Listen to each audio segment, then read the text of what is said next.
noting the hour in the presence of a quorum, I call the Acton Boxborough Regional School Committee to order. This meeting is being conducted as a hybrid meeting. Our school committee members are here in the auditorium, along with members of the public that choose to join us here. The following committee members are in attendance tonight: Benjamin Blumenthal, Tessa McKinley, John Peterson, Nora Shine, Andrew Shorts, Yevon Wang, and myself, Adam Klein. Evelyn Abay, Isaiah, Amy Krishnamurthy, and Kira Cook are absent tonight, and Ginny Kremer may attend, but she may be a bit late. In an ongoing effort to make our meetings as secure as possible, members of the public who wish to comment during the meeting were asked to register 24 hours prior to the start of this meeting using the link that they found at the top of the agenda. Members of the public who wish to view the meeting may use ActonTV's YouTube channel.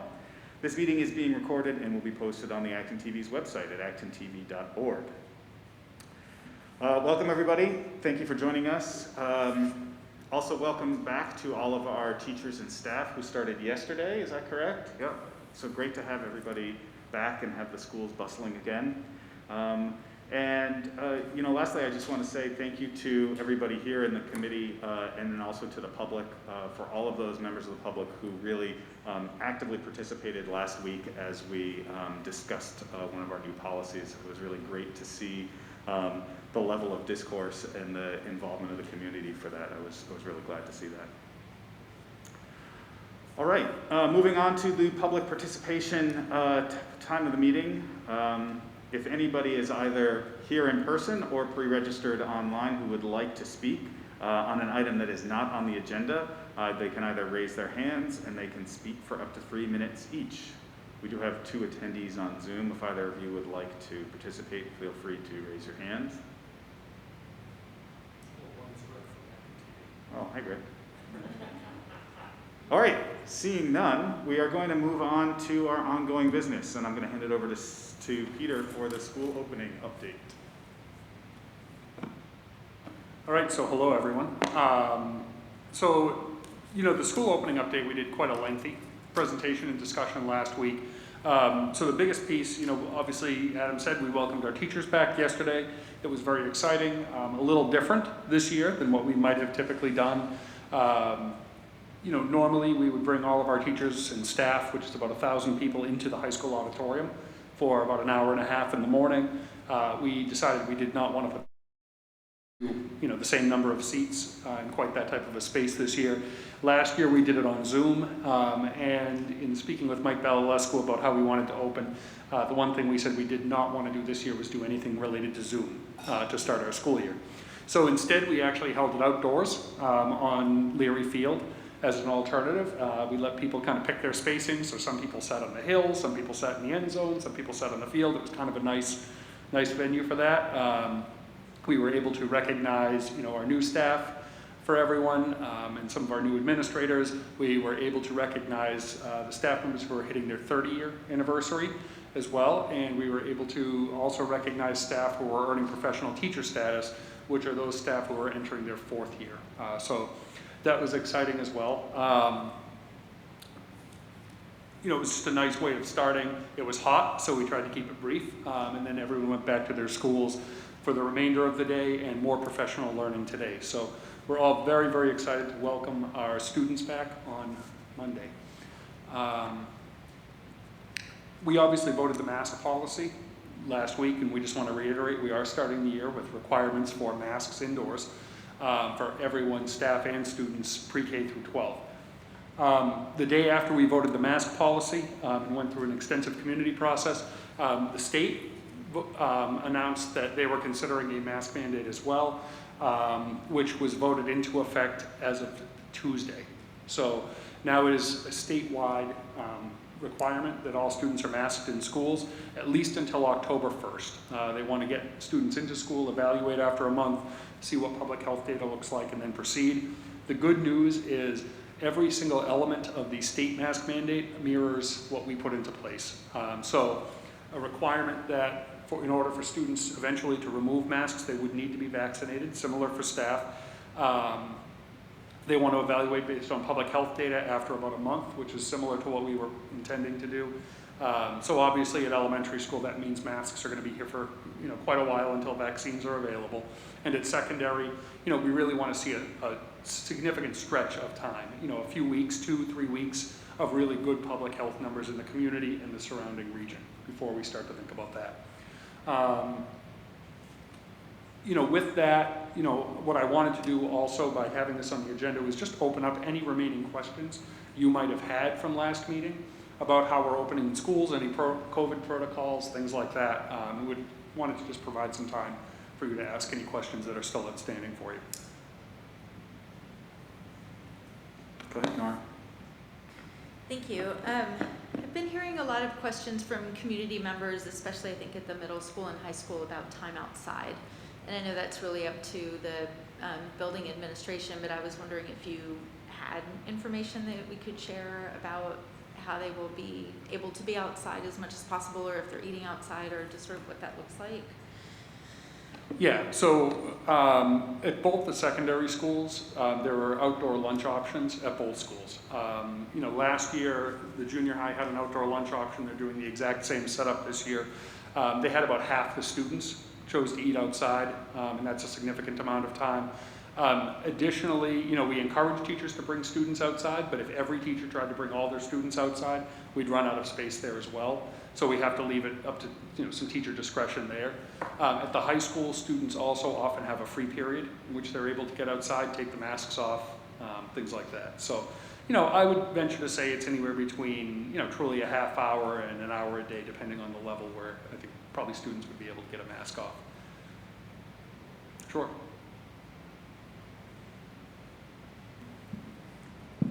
Although, not at all important for the short term, as today again we had 1,800 cases. When I looked again at the procedure, I realized that there wasn't a defined case for the elimination of the mask requirement in the procedure. So I don't think any action obviously needs to be taken at the moment, but obviously it would surely be an objective to achieve some condition where we could toss our masks.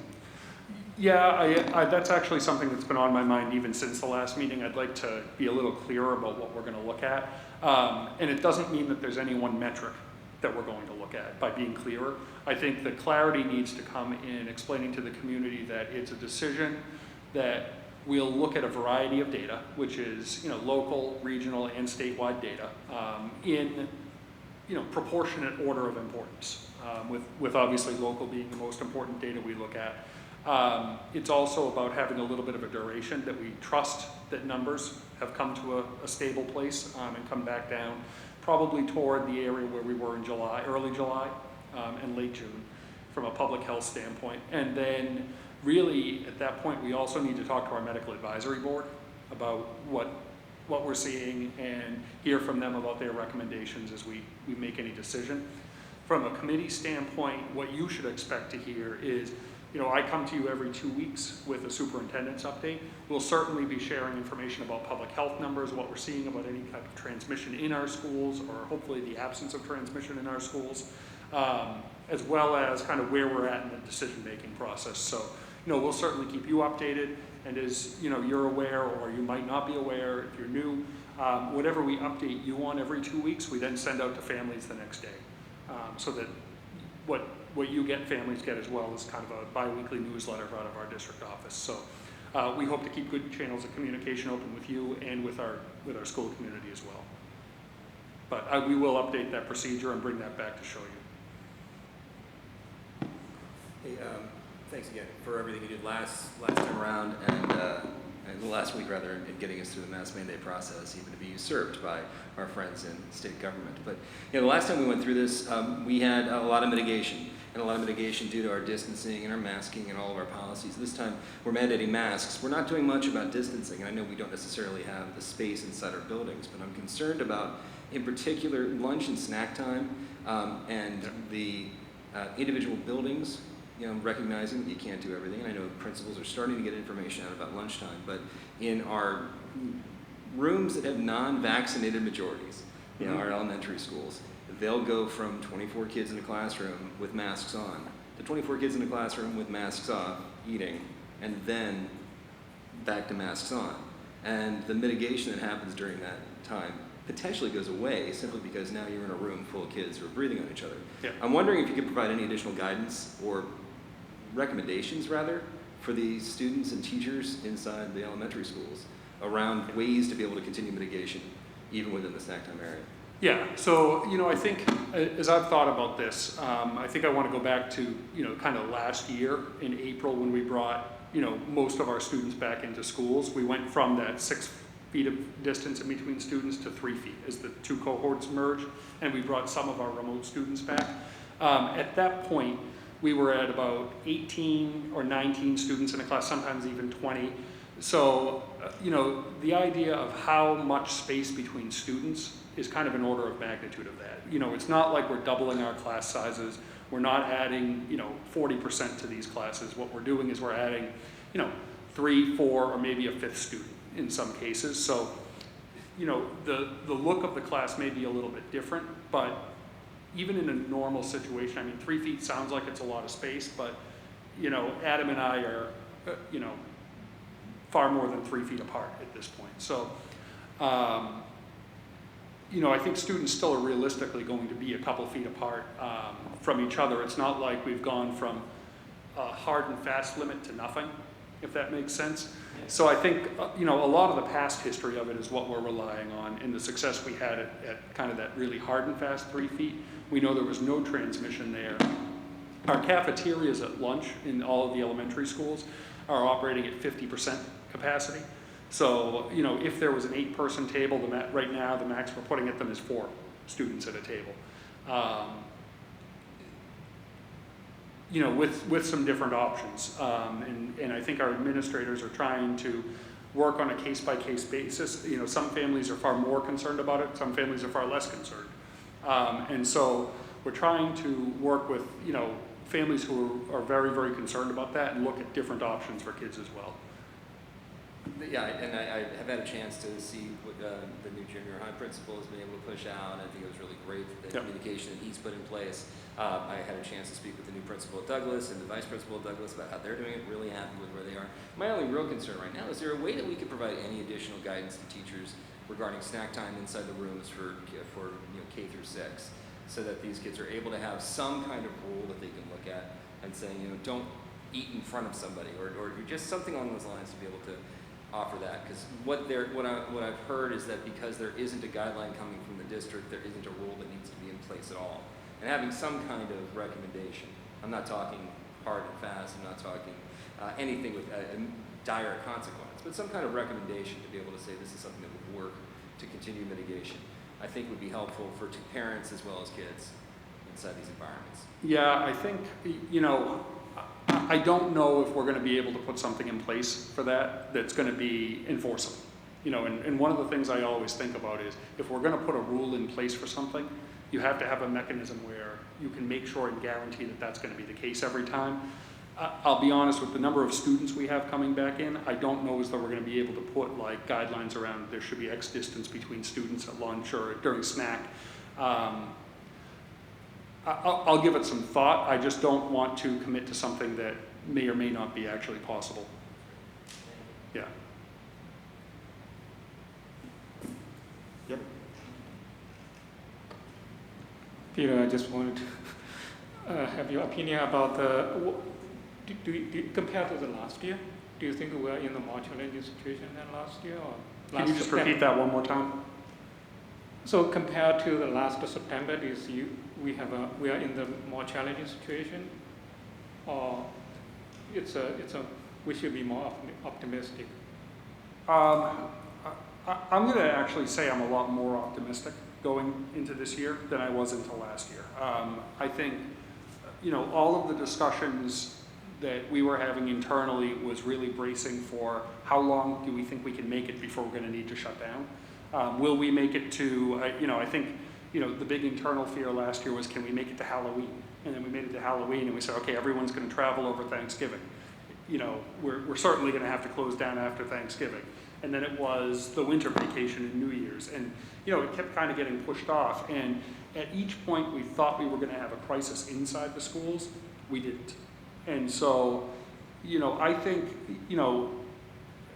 think we have had a lot of experience with mitigation strategies. We've done a lot to, I don't know exactly what the term is, but harden our facilities. by making sure ventilation is at the optimal levels. We have air purifiers in every space. You know, and those are things that took time over the course of the fall last year to make sure everything was in place. You know, as we started last year, we did not have air purifiers in the classrooms. We added those when we realized winter was coming, and we would not be able to necessarily keep every window open all the time. So, you know, I think we've gained a lot of experience with things that do work, and I think we're pretty confident going into the year. That doesn't mean something won't happen that we don't anticipate. But, you know, I'm entering this year with an extremely high degree of confidence we're going to be in person the whole year. And I think I was 40% confident at this point last year. So a quick question is, do we have a backup plan in case a large of a population student has to be quarantined then? So last year I thought at some point we have a few hundred students in quarantine. Yeah. So do we have a plan for that kind of situation? We do. So, you know, from an educational standpoint, any student who's quarantined as a result of school-based contact, right, or is in quarantine or has COVID, they're going to be able to access education, you know, via Zoom. You know, and Zoom, and it'll vary by level. So elementary, it won't be the whole day in front of Zoom. But junior high and high school, they'd have access to classes via Zoom while they were on quarantine. So I think that provides us a lot of flexibility. You know, there's always the event if for some reason we see in-school transmission, and we're really looking at that. We'll be in touch with the, you know, state, obviously local health department, but also we'll be in touch with DPH and the Department of Education. And if we ever needed to quarantine a class, we could certainly look at doing that. But, you know, I think that's really, you know, a last case resort, but it's certainly on the table. Any other questions or comments? No? All right. Thanks, Peter. Sure. Next item is our consent agenda. Items on the consent agenda do not usually require discussion and are approved with one vote unless any member would like to hold an item for discussion and a separate vote. I'll read each item name, and if any member would like it held, please say hold. Approval of ABRSC meeting minutes of 7/20/2021.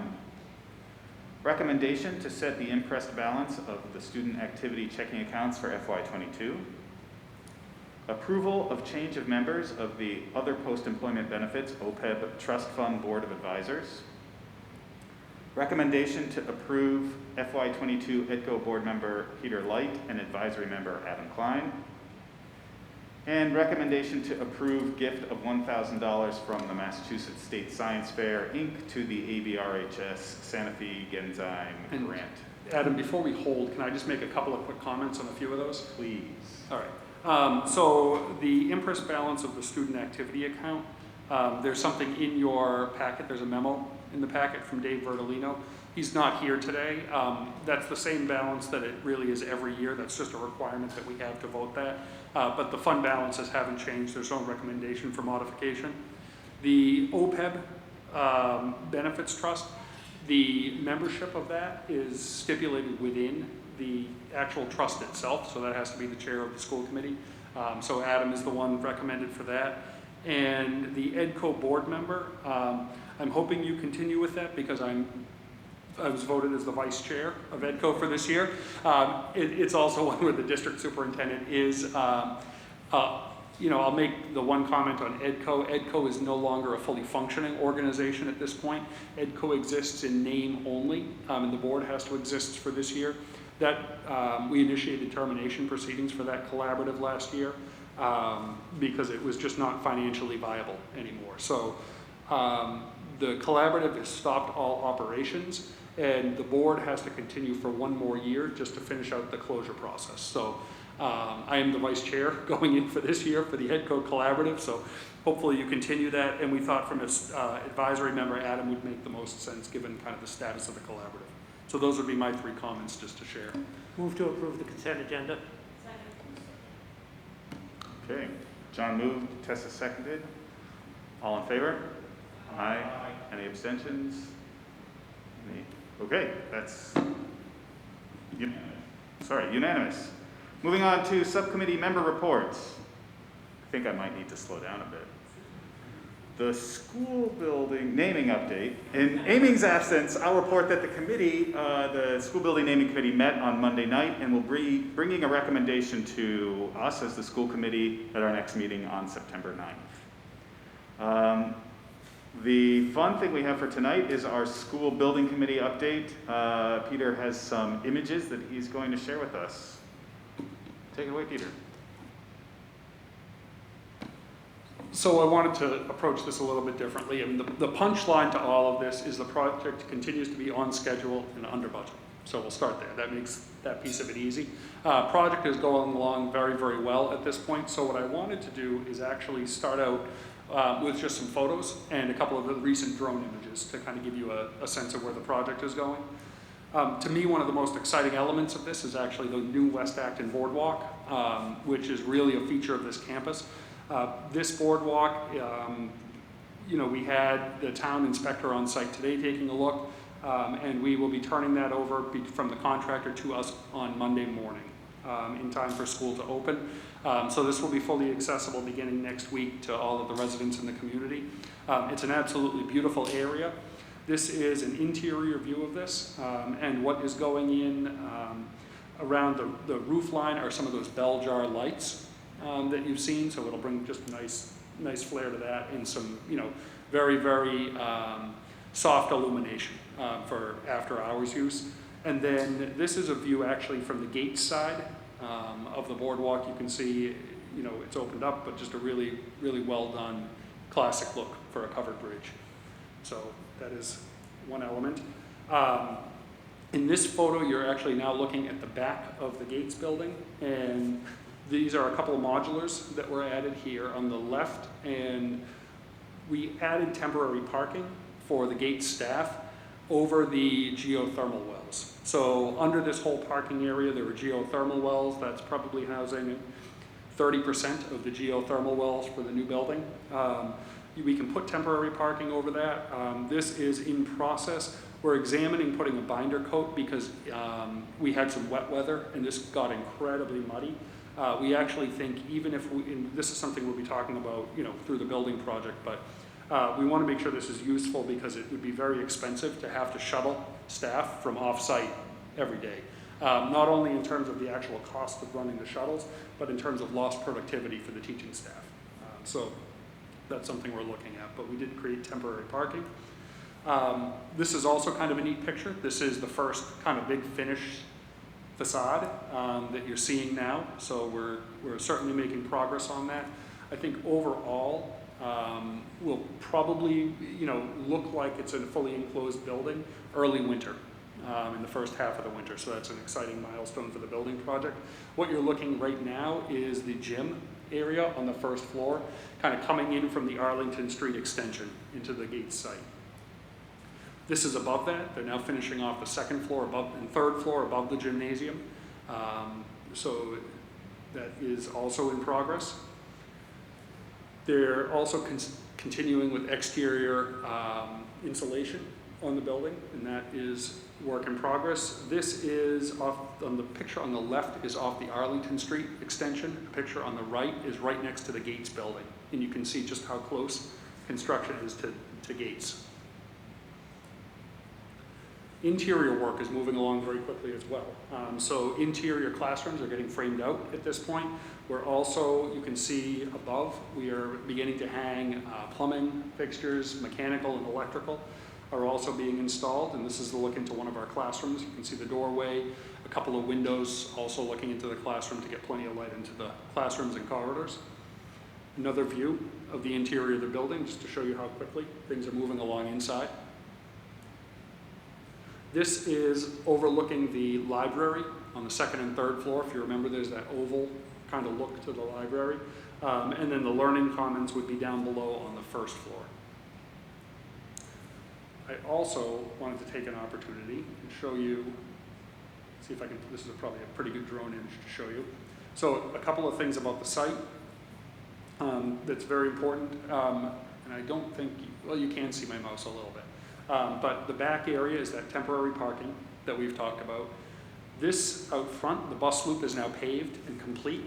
What you don't get a good perspective on in this photo is there's about an 8-foot differential between the grade coming in here and the actual bus loop itself. The bus loop is now leveled with the front of the school. The way in is about 8 feet higher, and then it tapers down slowly around there. So that retaining wall is complete. We're waiting for the fencing to come in. There's some temporary safety fence up right now. The bus loop is now paved out in front of the school, so as we start the school year, the buses will actually come in from Arlington Street over here, come in through the extension, make their way around. They'll be dropping here in front of gates, and then they'll make their way right back out. So that was good. Over here, this gives you a little bit better view. And from a school operations standpoint, the parent drop-off loop continues to be the same as it was last year, where parents come in, they actually make their way around the building, they drop off in the back, and then they turn around and can exit. So we have bus entrance separated from parent entrance, and the school has a plan. We were just walking the site today to make sure everything was ready. This is the new septic field, and that is currently in process. We're going to continue to pump the temporary septic tank. At the beginning of the school year, there was a backup in terms of a couple of the pumps they needed to do some of the final testing, and those should be done in the first or second week of September, and then they'll be able to cover that up. This is about an 8 to 10 foot elevation off of the finished grade. So it's, we call it Mount Newman after the principal. Let me see if I have another good view.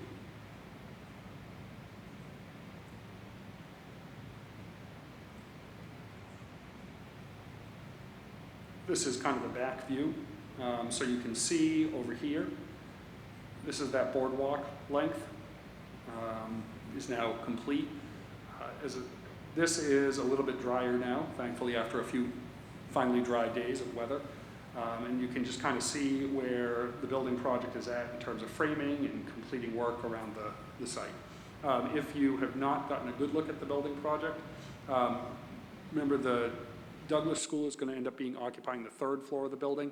Gates occupies the 2nd floor of the building, with the 1st floor being a combination of shared spaces, gym space, and then over on this wing here is the preschool. This single-story area is the cafeteria, and we're very excited about that. So before I wrap that up, on a side note, Marie and I actually were just over in Harvard this afternoon before the school committee meeting. They were having their grand opening of the Hildreth Elementary School, which is the same architect that designed the Douglas Gates Carol Hebner School for us. So it was an opportunity to kind of get in, see what they chose for finishes, how the architect laid things out, and it was absolutely a beautiful, beautiful school. So they've been occupied now. They were occupied with about 1 month of the school year last year at the end of the year, and then they're reopening this fall. So great opportunity to go see that, and we're very thankful. So I'm happy to take any questions that you might have, but hopefully that gives you a little bit more, actual image of what's going on over at that site. Thanks, Peter. Anybody have any questions, comments? Okay. Next item is an Acton Leadership Group update. John. Well, since we're so far ahead of schedule, I was thinking this might be a time to revisit our poetry policy.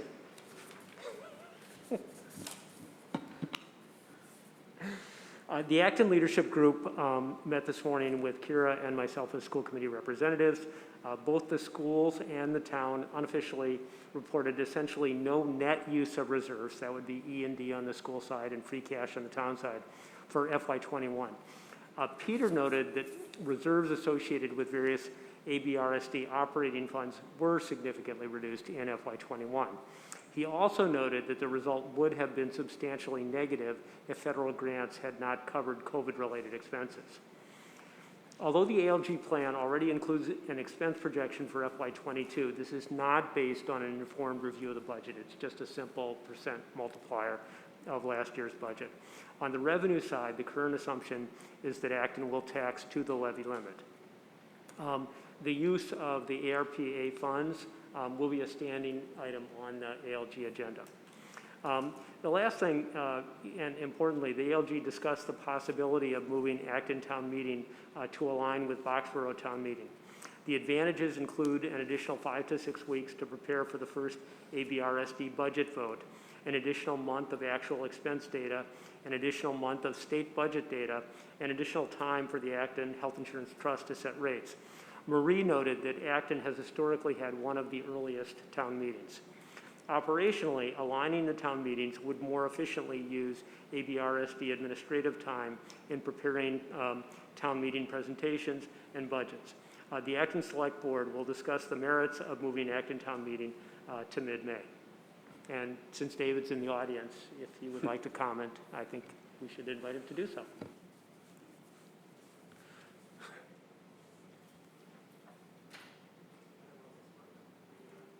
You might have to just turn the switch on. I can speak loudly.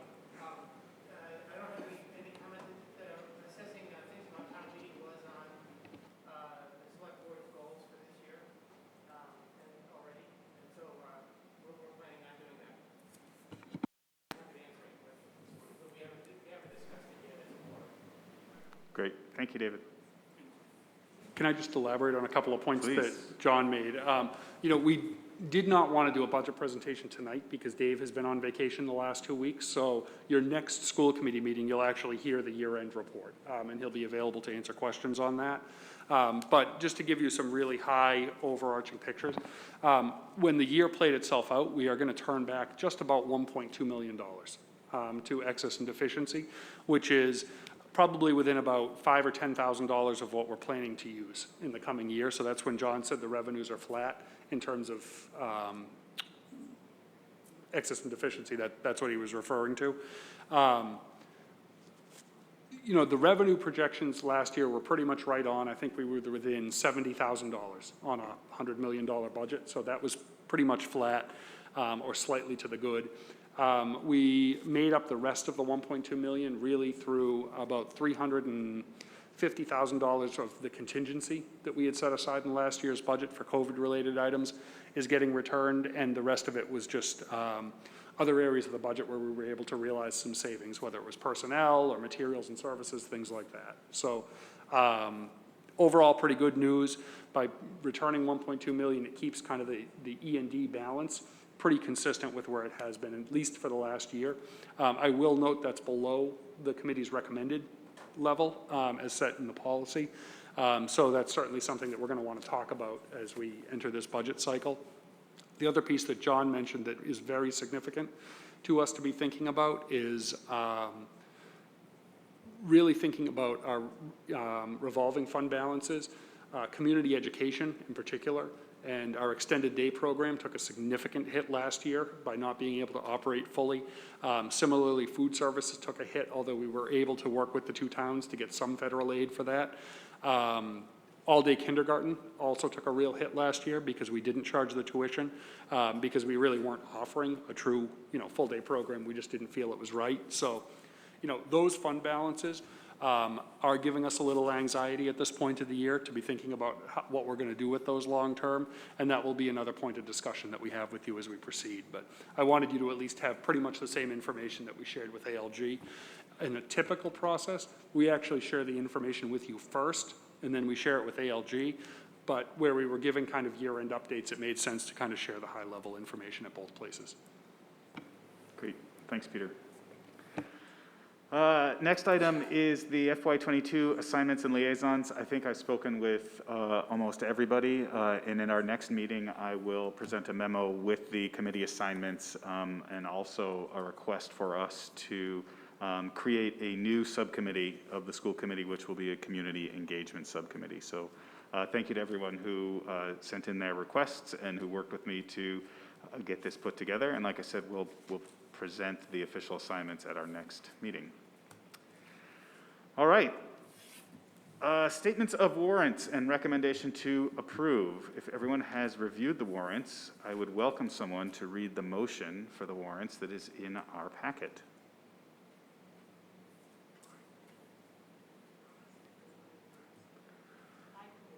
All right. John and I were having a stare. I move that the school committee vote to approve payroll warrants as follows. Number P2203 dated 7/29/21 in the amount of $638,695.52. Number P2204 dated 8/12/2021 in the amount of $659,530.38. Payroll deduction warrants as follows. Number 22-003 PR dated 7/29/2021 in the amount of $315,299.87.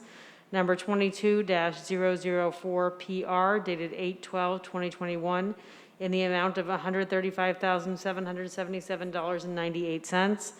Vendor warrants as follows. Number 22-002 dated 7/22/2021 in the amount of $1,125,378.16. Number 22-003 dated 8/5/2021 in the amount of $1,719,458.71. Number 22-004 dated 8/19/2021 in the amount of $1,993,844.07. Second. All right, we've got the motion and the second. All in favor? Aye. Any opposed? Any abstentions? That passes unanimously.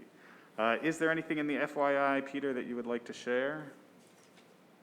I will first share that I'm very excited that Beth was able to present you with copies of the Massachusetts General Laws, the abridged version.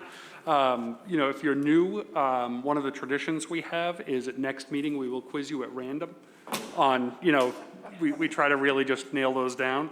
I did forward you a professional learning opportunity from MASC that might be of interest. I sent that to the school committee shell today, so you might want to take a look at that. And I think that is going to be it for tonight. Somehow you forgot to personalize my copy of MGL. I was going to autograph it myself, but held off. All right. That being said, being under the 45-minute mark, I will accept a motion to adjourn. Seconded. I've got a motion and a second. All in favor? Aye. Any opposed? Any abstentions? Thank you, everybody. We are adjourned. Have a good night, everyone. Thank you.